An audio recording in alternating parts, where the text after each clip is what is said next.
Okay, we've all heard it, right? To raise successful kids, you gotta start them early with the academics. But what if? What if the real foundation for intelligence, for happiness, is something completely different? Today, we're gonna dive into some surprising science that might just flip everything you thought you knew about early childhood on its head. So let's just get right to it with a big question. Before a kid even hits age 5, are those ABCs and 1, 2, 3s really the most important thing? I mean, we all kind of think they are, right? But the research we're going to look at today, well, it suggests the answer is a big, fat no. And let's be real for a second. The pressure is intense. It's everywhere you look.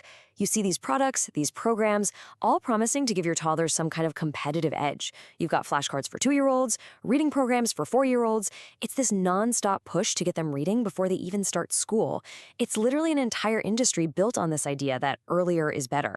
But here comes the plot twist. It comes from a real pioneer in child development, Dr. Arnold Gesell.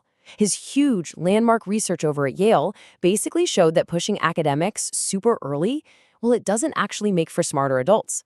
In fact, he found that kids who learn to read a little later often catch up just fine, and sometimes even blow past their peers. So, if it's not about academics, then what is the key?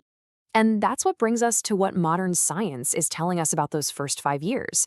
It turns out it's not so much about what a kid can recite or spit back at you. No, it's about these hidden factors that are quite literally building the entire architecture of their brain. And look, this isn't just some fuzzy, feel-good theory. We're talking about hard research from Harvard University. Their Center on the Developing Child is crystal clear about this. A child's early emotional experiences, especially with the people closest to them, are the actual building blocks for their brain's wiring, for life. Okay, so this is where you see the huge mismatch. As a society, what do we prioritize? Phonics, the alphabet, counting. But a child's brain, from a pure survival standpoint, has a totally different checklist. It's asking one thing over and over. Am I safe? Am I seen? Am I loved? That's the stuff that has to be in place before any other learning can even happen. So here's the bottom line. A kid's brain will always choose survival over learning. Always. If a child feels unsafe or stressed out or just disconnected, that thinking part of their brain, the prefrontal cortex, it pretty much just shuts down. It goes offline. And that's exactly why having a calm nervous system is seriously 1,000,000 times more valuable for success than knowing the ABCs ahead of the curve. Okay, so if cramming academics early isn't the answer, then what should we be building instead? Let's get into it. Let's talk about the 3 pillars that actually build the real foundation for resilience, for intelligence, and for focus. So all the science points to this one powerful idea. They call it responsive connection. And it's not just one thing, it's a combo of 3 really important experiences. Number 1, emotional safety.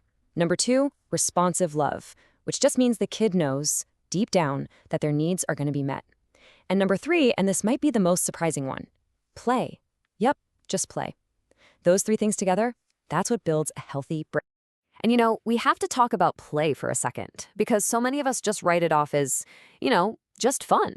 But you've got researchers like Dr. David Whitebrett from Cambridge University who have proven that play is the real work of childhood. It's how kids learn to solve problems, how they get creative, how they develop self-control. And all of those skills are way better predictors of success in school than just a high IQ. All right, so this all sounds great in theory, right? But the big question is, how do you actually do this in our crazy, busy, everyday lives? Well, this next part is all about that. We're talking simple, practical shifts you can literally start making today. So here are 5 strategies. First up, building that emotional safety. And that means validating their feelings, not just trying to fix everything. Second, encouraging that powerful, unstructured play we were just talking about. Third, and this is a big one, speaking to their identity and effort, not just their performance. Fourth, narrating their world, which sounds fancy, but it's super simple. And finally, just slowing down and being present. Okay, let's zoom in on that 3rd tip for a sec, because this little shift in language has huge implications. Think about it. When we say, wow, you're so smart, we're praising something they can't control, a fixed thing. But when we say, wow, you worked so hard on that, we're praising the process, the effort. And that is how you build resilience and a growth mindset instead of a fragile ego that's afraid to fail. And what about just being present? Well, a big global study from 2023 backs this up with cold, hard data. It showed that kids who grow up not with a million activities and busy schedules, but with slow, responsive parenting, well, they have measurably higher self-esteem, better mental health, and are even better at solving problems later on. It's not about being a perfect parent, it's about being a present parent. Okay, so we've gone through a lot of information. If there is just one thing to take away from all of this, one core idea to remember, what is it? Let's boil it all down to a single golden takeaway. It's this beautiful, simple metaphor. Water the roots, not the leaves. You see, the leaves, that's the stuff we see, right? The test scores, the reading levels. But those things can't grow strong and healthy if the roots, those feelings of safety, love, and connection, aren't taken care of first. When you focus on that foundation, the learning just happens. It becomes almost effortless. And maybe this is the most powerful reminder of all. It just reframes the whole goal of what we're doing. It's a mantra to tell yourself, our job isn't to raise a top test score. Our job is to raise a whole, confident, resilient human being. So I'll leave you with this to think about. And look, it doesn't have to be some huge, grand gesture. Just ask yourself, what is one small, tiny way you can focus on watering the roots this week? Maybe it's just putting your phone away for 10 solid minutes, or swapping out one worksheet for 5 minutes of just building with blocks on the floor. That little shift, that might just be the most important thing you do all day.